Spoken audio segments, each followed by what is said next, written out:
नमस्कार, आधा दिन पूरी खबर में एक बार फिर से आपका स्वागत है। आपके साथ मैं हूं मलिका मल्होत्रा। नमस्कार, मैं हूं आपके साथ पयोधी शशि। आगे बढ़े उससे पहले इस वक्त की एक बड़ी खबर आपको हम बता दें, और खबर यह है कि सीएम अरविंद केजरीवाल ने विधायकों और पार्षदों की मीटिंग बुलाई है और आज विधायकों और पार्षदों की मीटिंग हुई। तो ये अहम खबर आपको बता दें, विधायकों और पार्षदों की मीटिंग बुलाई गई है। अरविंद केजरीवाल ने ये मीटिंग बुलाई है। थोड़ी देर में ये महत्वपूर्ण बैठक हो सकती है। सीएम अरविंद केजरीवाल ने विधायकों और पार्षदों की ये मीटिंग बुलाई है, जो कि आज होगी। कुछ ही देर में ये बैठक, जिसमें विधायक और पार्षद शामिल होंगे, शुरू हो जाएगी।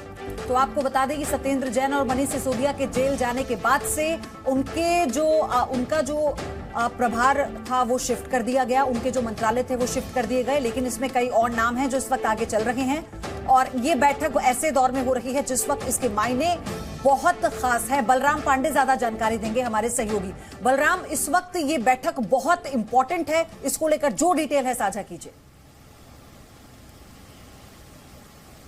बिल्कुल, देखिए, दिल्ली के मुख्यमंत्री अरविंद केजरीवाल ने सभी विधायकों और पार्षदों की बैठक अपने आवास पर बुलाई है। ये बैठक करीब 4 बजे शुरू होगी और माना जा रहा है कि इस बैठक में कई महत्वपूर्ण निर्णय लिए जाएंगे, क्योंकि जिस तरीके से दिल्ली के अंदर हालात हैं, जिस तरीके का घटनाक्रम लगातार दिल्ली के अंदर चल रहा है, उसको लेकर के मुख्यमंत्री अरविंद केजरीवाल अपने विधायकों और पार्षदों से भी राय लेंगे कि आखिरकार जनता के बीच में वो जब जा रहे हैं तो किस तरीके के हालात बने हुए हैं। साथ ही 2 नए चेहरे मंत्रिमंडल में शामिल हो रहे हैं, जिनका नाम है सौरभ भारद्वाज और आतिशी।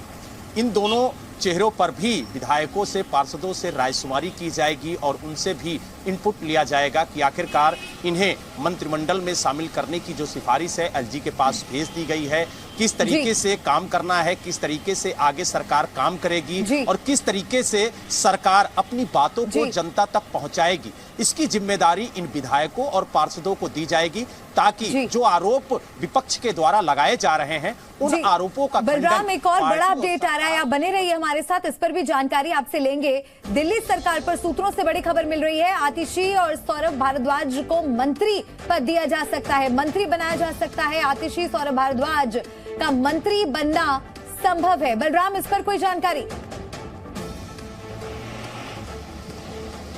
बिल्कुल, देखिए, सुबह ही सौरभ भारद्वाज और आतिशी के नाम का ऐलान मुख्यमंत्री अरविंद केजरीवाल ने कर दिया था और उसके बाद कुछ देर पहले ही उनके नियुक्ति का जो पत्र है वो एलजी को भेजा गया है और उम्मीद है कि एलजी की सहमति मिलते ही दोनों नए चेहरे मंत्रिमंडल में शामिल हो जाएंगे। और इसको लेकर के जो विधायक हैं, जो पार्षद हैं, उनसे भी बातचीत मुख्यमंत्री करेंगे कि नई जिम्मेदारी सौरभ भारद्वाज और आतिशी को दी जा रही है तो उसको लेकर के उनका क्या कहना है, क्योंकि मनीष सिसोदिया सरकार में अहम भूमिका निभा रहे थे। ऐसे में जब सीबीआई ने उन्हें गिरफ्तार कर लिया तो ये अटकलें लगाई जा रही थी कि जो 18 विभाग हैं उसकी जिम्मेदारी कौन संभालेगा, कौन से ऐसे नए चेहरे होंगे जिन्हें जिम्मेदारी केजरीवाल जी देंगे। हालांकि मनीष सिसोदिया के 18 विभागों को 2 मंत्रियों के बीच में बांटा गया है, कैलाश गहलोत और राजकुमार आनंद।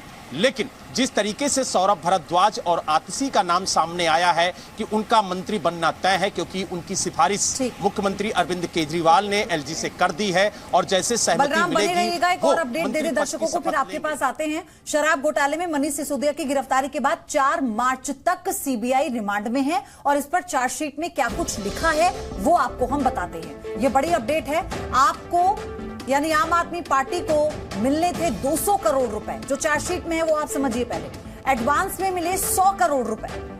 तो ये अहम जानकारी आपको दे दे, साउथ ग्रुप के जरिए लेन देन हुआ है। साउथ की 3 कंपनियों से पैसे आते थे, मार्जिन में से आम आदमी पार्टी को पैसा मिलना था और दिल्ली में पार्टी फंड के लिए 42 लाख रुपए भी मिले थे।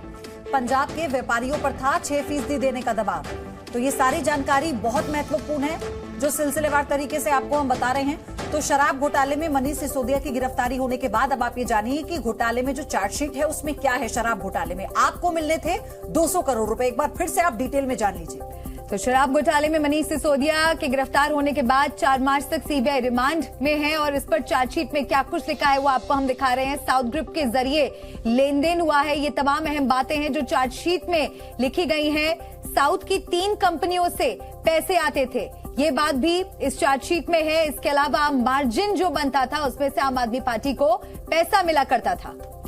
हालांकि तमाम ऐसे वो सवाल भी हैं जिन्हें लेकर मनीष सिसोदिया जवाब नहीं दे पाए थे, सहयोग वो नहीं कर रहे थे और इसी को लेकर सीबीआई ने कहा था कि वो किसी भी तरह से कॉपरेट नहीं कर रहे हैं और ये तमाम दस्तावेज दिखाकर ही फिर उनकी गिरफ्तारी हुई। 8 घंटे पूछताछ चली गिरफ्तारी से पहले। बलराम हमारे साथ जुड़े हुए हैं। बलराम, चार्जशीट में जो बातें कही गई हैं जिसमें यह साफ तौर पर बताया गया किस तरह से मुनाफा आम आदमी पार्टी को मिल रहा था, क्या आपको लगता है इसका दायरा मनीष सिसोदिया के आगे भी होगा? बिल्कुल, देखिए जिस तरीके से सीबीआई ने जांच शुरू की थी और जो आरोप लगने शुरू हुए थे उसमें साफ तौर से कहा गया था कि साउथ की 3 कंपनियां ऐसी हैं जो लगातार संपर्क में थीं और वो 3 सूत्र जो थे जिसके जरिए मनीष सिसोदिया के आसपास घेराबंदी सीबीआई कर रही है, वो 3 सूत्र थे विजय नायर, समीर महेंद्रू और अभिषेक बोइनपल्ली।